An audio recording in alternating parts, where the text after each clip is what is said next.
یاره سرکوزیه 100 کاله دې مې درته ویلي دي چې دا مرغۍ مه وله ګناه لري او ته چې دی بیا مرغۍ دا څرګه بولو اوس ما دا ورته وړم دی که پرېږده چې هګۍ موږ ته اچولې خوړلې به کړه دا به اوس خرڅو به زما د لور رشته غواړي د خپل زوی دپاره دا ته خو چې دا خو زه یم دا زه چې شم په سر یې لار شته خو بله خبره ده چې زور وګوري زور او دا شاجور وګوري او دا مرمۍ وګوري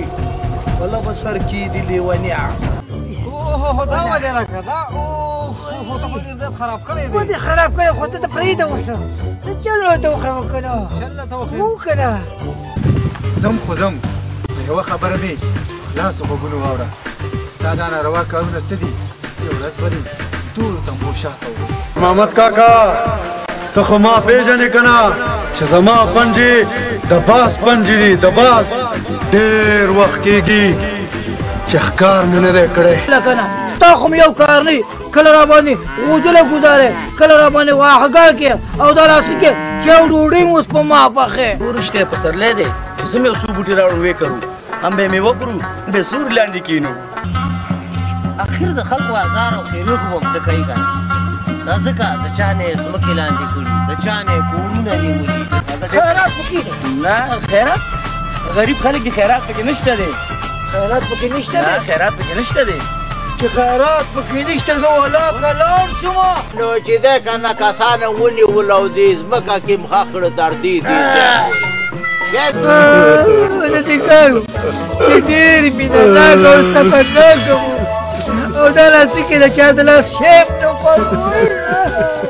درالم السلام علیکم وعلیکم السلام بخیر راغلی دا نو دا سلام یې تا نه اچولې سرکوزی او کمال یې اچولې لالا خیر دی ماشوم مې پوه نه شو بخیر راغلی دا دې خیر کړي څه فیصله دې کړې زما زړه نه دی چې ورشم ځکه چې دا سړی ما ته په پوست کې خلک ښکاري یقین مې نه شي چې دا وړی دې شړی شي دغه دی خان صاحب دادا مې راته ویلي زه کاکا دې بوځه او زه لږ مریض یم زه نه شم وتلی او په دلې هم راکړه وایي خان به وریجې درکړي نه نو تا ته معلومه نه ده چې ستاسو ځمکه چېرته ده سبا په کلي کې غټ خیرات دی او ځان او دنده اوس نه روژه کړه